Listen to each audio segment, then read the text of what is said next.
ඔය මං අද හදන්නේ මගේ හස්බන්ඩ් ආසම කරීස් දෙකක් ක්වික් චිකන් කරි එකකුයි ක්වික් එග් කරි එකකුයි මගේ විදිහට මං හදන දෙක හරි ලේසි.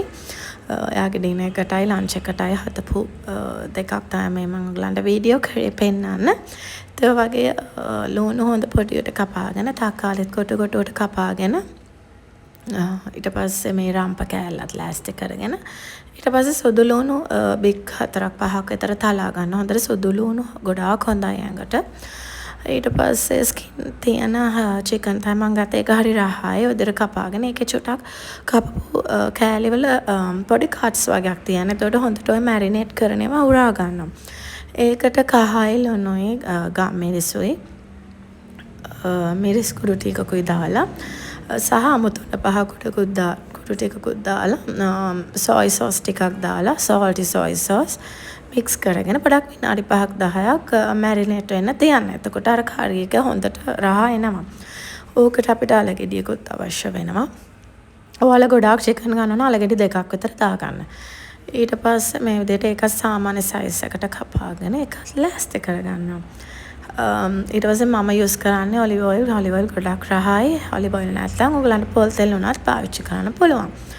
ඒකට කුරුඳු පොතු ටිකකුයි ඊට පස්සේ සූදුරු චුට්ටකුයි අයනසල් ඇට දෙකක් වගේ දාගන්න පුළුවන්. ඊට පස්සේ අපේ වේලිච්ච මිරිස් ටිකක් ගන්න එකත් පොඩක් කඩාගෙන 2-3ක් වගේ අරගෙන කඩාගෙන ඔකත් දාලා මික්ස් කරගන්නවා. ඊට පස්සේ අපේ තලාගත සුදු ලුණු ටික දාගන්නවා. ඊට පස්සේ ඒකත් පොඩක් බැදෙන්න චුට්ටක් තියලා ඊට පස්සේ අපි දාගන්නවා රම්ප කෑල්ල. රම්ප දාගද්දි පරිස්සමෙන් මොකද රම්පේ තෙල් එකට දාපු ගමන් ඉක්මනට විසෙක් කරනවා. හැමින් ඈතලා දාන්න. ඊට පස්සේ චුට්ටි ටික කපාගත්ත ලුණු ටික මතකයිනේ. ඒ ටිකක් දාගෙන තක්කාලි ටිකක් දාගත්තා. ඊට පස්සේ කොහොඳට කවලම් කරගන්න තියෙන්නේ. චුට්ටක් ලාවට පොඩ්ඩක් විතර බැදෙන්න. ඊට පස්සේ අපි අපේ ස්පයිසස් ටික දාගන්නවා. කහකුඩු චුට්ටයි, අමුතුන පහකුඩු චුට්ටයි, මිරිස් කුඩු චුට්ටයි. ඊට පස්සේ අපි ලුණු චුට්ටක් දානවා. ඔයාලගේ පදමට අනුව ඔයාලා ලුණු දාගන්න. මදි වුණොත් අපිට ඊට පස්සේ හොදියේදී බලන්න පුළුවන් නේ හොදියක හදලා ඉවර වෙලා. ඊට පස්සේ ඕක හොඳට පොඩ්ඩක් කාලවම් කරගෙන ඊට පස්සේ අපි අල්ල ටික දාගන්න. හේතුව අල්ල තැම්බෙන චුට්ටක් වෙලා යනවා. ඉස්සෙල්ලාම අල්ල ටික දාගෙන ඊට පස්සේ ඒකත් චුට්ටක් විතර ඔය විදිහට කලවම් කරගෙන ඊට පස්සේ විනාඩි 2-3කින් අපේ චිකන් ටික දාගන්නවා. මැරිනේට් කරගත්ත චිකන් ටික ඒකත් ඔය විදිහට කලවම් කරගන්නවා. හොඳට කලවම් කරගෙන හැමතැනටම චිකන් එකට ආලවලට යන විදිහට දාලා ඊට පස්සේ වතුර චුට්ටක් දාගන්න. අපි මැරිනේට් කරගත්තු බෝල් එකටම චුට්ටක්. මොකද කොහොමද චිකන් වලින් වතුර උනනවා. ඉතින් චුට්ටක් දාලා ඔක වහගන්න. වහලා ඊට පස්සේ බලන්න විනාඩි 10කින් විතර 150ක් විතර කුක් වෙලා තියෙන්නේ. මේක කුක් වුණාට පස්සේ ආයෙ චුට්ටක් මික්ස් කරගෙන ආයෙ පොඩක් වහගන්න. වහගත්තට පස්සේ ඉතුරු ඔයගලන්ට දැන් පේනවා ඇති මේ විදිහට දැන් තවත් 75ක් විතර කුක් වෙලා තියෙන්නේ. දැන් ඕකට මේස හැන්දක් විතර බටර් දාගන්න. ඔයාලා බටර් කැමති නැත්නම් ඔප්ෂනල්. හැබැයි හරි රහයි හොඳ ක්‍රීමි බටරි රහක් එනවා. ඕකේ. ඉතින් උදේට දාගෙන ඒකත් හොඳට දිය වෙන්න මික්ස් කරගන්න. හරියම සුවඳ අතරම චිකන් කරි එක හදද්දි හදලා බලන මුළු ගේම සුවඳයි. ඉතින් දැන් චුට්ට වෙලාවක ඇති බලන්න හොඳට තෙල් පෑදිලා චුට්ට හිඳිලා වගේ කනේ පොඩ්ඩක් ගානට හිඳිලා තියෙන්නේ. ඊට පස්සේ හොඳ උකුක් පොල් කිරි චුට්ටක් දාන්න. ගොඩක් නෙමෙයි ටිකක් දාගෙන ආපහු කලවම් කරගෙන ඊට පස්සේ මේ විදිහට අපි ඔක චුට්ටක් මෝඩියෙන් වහලා තියන්න ඕනේ. තව ටිකක් ඉතුරු 125 කුක් වෙන්න. ඉතින් මම ඔය වහන්න ඉස්සලා තවත් කලවම් කරන එකක් පෙන්නන්නේ. ඊට පස්සේ විනාඩි 5ක් වගේ තියද්දි ඇති චිකන් කරි එක රෙඩි. ඊට පස්සේ මම ඔකට තියාගත්තේ බාස්මති හාල් බත් එක. ඔයගොල්ලන් try කරලා බලන්න. බත් හාල් තියද්දි තෙල් චුට්ටක් පොල් තෙල් චුට්ටක් දාලා ලුණු චුට්ටක් දාලා රම්ප දාලා කුක් කරගන්න. හරි රහයි. තෙල් දැම්මම අර බත් එක මාරම රහක් එන්නේ. අනික හරීම සුවඳයි. නිකන් අර ෆ්‍රයිඩ් රයිස් එකක් කනවා වගේ එන්නේ. ඉතින් try කරලා බලන්න. ඊට පස්සේ ඉතින් ඕක එදා මම ඩිනර් එකට ලෑස්ති කරේ. කියන්නේ මගේ ක්‍රිස්මස් ට්‍රී හදන දවසේ ගෙදර ඩෙකොරේට් කරන දවසේ ලේසියෙන් හදාගත්තු කෑමක්. ඉතින් ඔයාලා try කරලා බලලා මට කියන්න. දැන් අපි ලෑස්ති වෙන්නේ අපේ බිත්තර කරි එක හදාගන්න.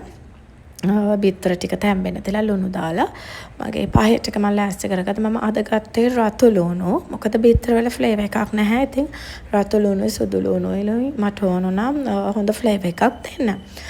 ඉතින් බිත්තර ටිකත් සුද්ධ කරගෙන ඒකේ තර වගේ කට්ස් ටිකක් තියන්න. ඒක වෙන වෙන්න නෙමෙයි. පීහියෙන් චුට්ටක් ඔයගලන්ට තේරෙනවනේ කට්ස් ටිකක් තියාගන්න. මොකද ස්පයිසස් ටික හොඳට ඇතුළට උරා ගන්න. එතකොට තමයි රහ. ඉතින් ඒකට මම පාවිච්චි කරන පොල් තෙල් දාලා එදා වගේම චිකන් කරි එක වගේම කුරුඳු පොතු ටිකක් ඊට පස්සේ මේකට මම වැඩිපුර දෙයක් දානවා අබ ටික කුරුඳු අබ සූදුරු දාගෙන ඊට පස්සේ කරපිංච හොඳට දාගන්න. මොකද මේකේ ෆ්ලේවර් එකක් නැහැ නේ අර මම කිව්වා වගේ. එතකොට අපිට අපේ පහේ වලින් තමයි ෆ්ලේවර් එක ගන්න පුළුවන්. රතු ලුණු ඊට පස්සේ සුදු ලුණු මම අනිත් පෑන් එකේ දැන් අපිට දෙකක් හදා ගන්න පුළුවන්. අනිත් මම හදන කරි එක තමයි බීට්‍රූට් එක. ඒක නේ ඔයාලා දන්නවා මම ලොකුට කියන්නේ නැහැ. මම බීට්‍රූට් වල හැබැයි අනිත් අය හදනවා වගේ අමුතුන පහ කුඩුයි මිරිස් කුඩුයි දෙකම දාන්නේ නැහැ. මම දාන්නේ කහ කුඩුයි පොල් කිරි ලුණු ඒ ටික. මොකද කිරි රහන්නේ එතකොටයි. ඉතින් ඔය ටික හොඳට පැදෙන්න තියලා බිත්තර කරියකට වේලිච්ච මිරිස් කරල් දෙක තුනක් ඔය විදිහට කඩලා දාලා ඊට පස්සේ ස්පයිසස් ටික දාගන්න කහ අමුතුන පහ කුඩු මිරිස් කුඩු ඔයාලගේ පදමනෝ ලුණු දාලා හොඳට මික්ස් කරගන්න. ඉතින් ඇත්තටම හරි ලේසියි ඔයාලට තේරෙනවනේ. අර කපා ගන්න යන චූටි විනාඩි 5 වෙලාව විතරයි. එතනින් එහාට මාර ලේසි. ඒක මම කියන්නේ ජොබ් කරන කටියට බබාලා ඉන්න අයට හරි ලේසි මේක හදාගන්න. බීට්‍රූට් කරි ගැන මම ලොකු විස්තරයක් දෙන්න. ඉතින් ඔයාලා දන්නවනේ මම වැඩිපුර දෙයක් බීට්‍රූට් එකට දාන අමු මිරිස් කරල් දෙකක් පළලා try කරලා බලන්න. මාර රායි. ඔයාලා කරනවත් ඇති සමහර වෙලාවට නැති අය පොඩ try කරලා බලන්න. ඊට පස්සේ ඔය දෙකම දාගෙන හොඳට තෙලෙන් චුට්ටක් බැදෙන්න දෙනවා. ඊට පස්සේ මම දෙකටම උකු පොල් කිරි චුට්ට දාගන්නවා. බිත්තරකටත් ගොඩාක්ම නෙවෙයි ගානට ඔයාලට තේන සාමාන්‍ය ප්‍රමාණයක් දාගන්න. කෝප්ප භාගයක් වගේ දාගෙන ඒකත් හොඳට මික්ස් කරගෙන ඔය විදිහට හොඳ දැන් ඔයාලට තේන ලස්සන කලර් එකක් එනවා. මම ආසම බීට්‍රූට් වල ඔය කලර් එකට මතකද පොඩි කාලේ ඉතින් අම්මලා වුණත් අපිට මුලින්ම දෙන්න බීට්‍රූටුයි බතුයි හොඳට අනලා එහෙමනේ. ඉතින් මම හරි ආසයි. ඉතින් ඔයාලත් එහෙම ඇති.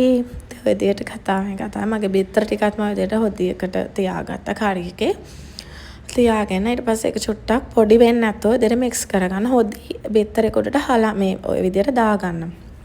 නැත්නම් පොඩි වෙනවා බිත්තර ටික. ඉතින් හරි පරිස්සමින් ඉවසීමෙන් කරන්න ඕනේ. ඉතින් බීට්‍රූට් එකත් ඒ අතරේ රෙඩි වෙනවා. ඊට පස්සේ පොඩක් විනාඩි 10ක විතර වහලා තියන්න. ඉතින් දැන් ඇත්තටම කුක් වෙලා තින්නේ හොඳට. දැන් මම බිත්තරේ කොටට බැදපු 3-5 කොට චුට්ටක් විතර දාගෙන එකත් මික්ස් කරගන්නවා. බලන්න පේනවද කරි එක තික් වෙලා තියෙන විදිය. බැදපු 3-5 කුඩුක දැම්මම ලස්සන කලර් එකක් සහ රහ හොඳ ෆ්ලේවර් එකක් එනවා. ඉතින් ඇත්තටම දැන් කරිස් දෙකම රෙඩි.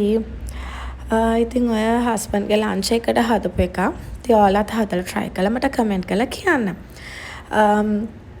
ඉතින් මෙතනින් මම මගේ වීඩියෝ එක ඉවර කරනවා. හැමෝම සතුටින් පරිස්සමින් හොඳින් ඉන්න.